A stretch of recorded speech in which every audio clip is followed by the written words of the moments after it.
अरविंद नवीन को सचेतन भोटर महामंच पक्षर पत्र प्रेरण। गत 2 दिन हेब विजु जनता दलर 2 विधायकों दलर निलंबन कराजिबा नै राज्य राजनीति बेस सरगरम रहितबा बेले ताहाको आहुरी रोचक मोड़े पहुंची पाटकुरा विधायकों निलंबन कथाटी। एने केवल पाटकुरा निर्वाचन मंडली नुहे बरं तमाम केन्द्रापड़ा जिला समेत राज्यव्यापी एक भिन्न प्रकार चर्चा आलोचना देखा मिली। देखा गले सामाजिक गणमाध्यम अरविंद महापात्र निलंबन को नहीं सारा राज्यर विभिन्न वर्गर व्यक्तिविशेष और बुद्धिजीवी सचेतन नागरिक माने सीधा सड़क विजु जनता दलर सभापति नवीन पट्टनायक और तांकर प्रमुख सहयोगी कहुवा भिके पांडियान को कटाक्ष ताच्छल्य करुवा देखा मिलता बेले गत साधारण निर्वाचन में महाकालपड़ा निर्वाचन मंडली विपुल भोट व्यवधान में पराजय वरण कर अतनु सब्यसाची नायक बयान साधारण चर्चा को बढ़ाई देछि। जहाँपाई आज पाटकुरा निर्वाचन मंडलीर सचेतन भोटर मान पक्षर आज एक प्रतिनिधि दल गरदपुर ब्लॉक पाखड़ पंचायत चाउलिया बामरा स्थित बामरा डाकघरे पहुंची पूर्वतन मुख्यमंत्री तथा विजु जनता दलर सभापति नवीन पट्टनायक उद्देश्य एक पत्र प्रेरण करिसेंति, जेउथिरे विधायक श्री अरविंद महापात्र को दलरू निलंबनर प्रकृत कारण से संबंधी समस्त तथ्य निजे नवीन बाबू गणमाध्यम जरिया यथाशीघ्र लोकलोचन को आणंतु बोली दर्शाइबा सह जदि ताहा करा ना जाए ताहले आगामी दिन में दल पक्षर जहां पाटकुरा प्रतिनिधित्व करने दायित्व दिज्व तांको दृढ़ विरोध कराजिबो बोली चेतावनी दैछंती। मु माधवानंद नायक जने सरकारी अवसरकालीन शिक्षक एवं पाटकुरा निर्वाचन मंडल जने सचेतन भोटर।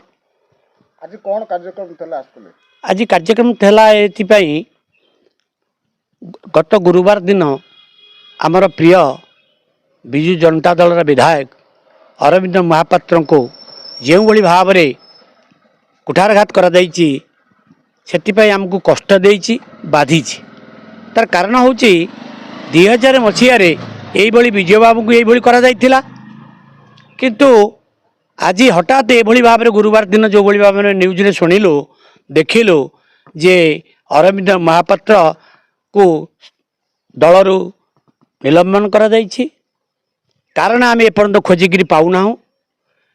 विजु जनता दल जो मुखपात्र मैंने कहते जे जड़े दुर्नीतिग्रस्त एवं षड्यंत्रकारी यार ए पर्यंत कौन से प्रमाण आम संवाद देखा पाऊनु।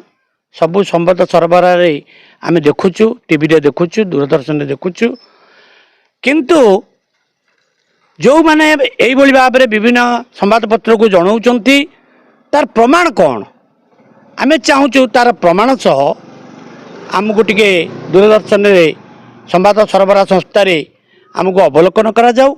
जन सचेतन नागरिक हिसाब से मो मन भितर जो प्रश्न उठी तार समाधान हे। मु सुशील कुमार महांती बामरार जड़े नागरिक एवं पाटकुरा निर्वाचन जड़े सचेतन भोटर उठार कारण हूँ आम हठात गुरुवार दिन संध्या बेले टीवी खोलु खोलु देखिलु जे आमर विधायक अरविंद महापात्र को दलरू सस्पेंड कराई आम सुप्रीमो सस्पेंड कर तेणु से तारी एग्नेस्ट रे आम आज से कहीं कले कौन तार प्रमाण कौन अच्छी आम कि जापारे हठात मुझे आश्चर्य लगे से परिप्रेक्षी आम आज आमर विरोधी दल नेता जी अच्छा नवीन पट्टनायक तथा आम दलर सुप्रीमो आम गोटे आम मध्यम गोटे चिठी कल आप आमको यथार्थता उत्तरटा दिंतु जहाँद्वारा कि आम सन्तुष्ट हूँ ना एकटा कराई ठीक कराई कि यथार्थ उत्तर नदेले आम के विगत दिन में आहरी ये जो वर्तमान जो आलोचना चलती आहरी बढ़ जहाँकि दल विरोधी कार्य हो पारे। अवनीकांत महापात्र बंगालपुर पाटकुरार जड़े सचेतन नागरिक एवं भोटर। उद्देश्य हूँ गत गुरुवार दिन संध्या बेले हठात आम खबर पाइलु जे अरविंद बाबू आ सनातन महाकुड़ दी जन को सस्पेंड करा जाइछि। सस्पेंडर अर्थ किसी बुझीपारू ना। ता परदिन आम एमएलए आसते भी एरिया को आसते दर्शन कलु कौन पे सस्पेंड हेले से कहले मु भी जानी मु से बाबद मु सस्पेंड कहीं हेली से बाबद मोर भी ज्ञान ना। मु तो से किसी कार्य करिनी तेणु कहार कौन चक्रांत थब तापर देखिलु अतनु सब्यसाची नायक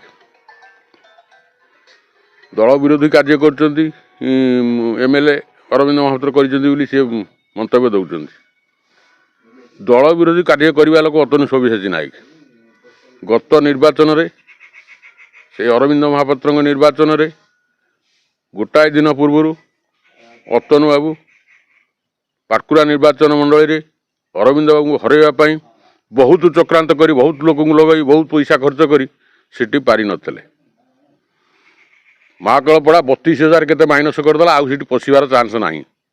ତେଣୁ ଚକ୍ରାନ୍ତ କରି ହେଉଛନ୍ତି ଅତନୁ ବାବୁ ଚକ୍ରାନ୍ତ କରି ଚାହୁଁଛନ୍ତି ଏ ସିଟ୍ଟାରେ କେମିତି ପାଟକୁରା ସିଟ୍କି ଆସିବେ। ସେଠି 32 କେତେ ହେଇଥିଲା, ଏଠି 42 କେତେ ହେବ। ଯଦି ଆପଣଙ୍କ କଥା କି କ୍ଷୋଭ ଏମିତି ରୁହେ ତାହେଲେ ଆଗାମୀ ଦିନରେ ଅତନୁ ବାବୁ ଏଠି ଅତନୁ ବାବୁ ଆମ ଏରିଆକୁ ଆସିବା ପାଇଁ କଷ୍ଟ ହେବ। ସମୟକୁ ଆମେ ଅପେକ୍ଷା କରୁଛୁ।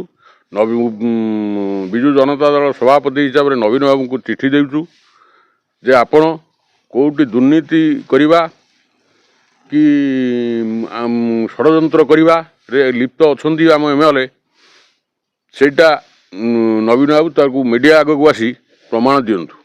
ପ୍ରମାଣ ଦେଲେ ଆମେ ଖୁସି। କେନ୍ଦ୍ରାପଡ଼ା ପାଟକୁରାରୁ ପ୍ରବେଶ ମହାପାତ୍ରଙ୍କ ରିପୋର୍ଟ, ଜନ ଅଧିକାର ଲାଇଭ୍।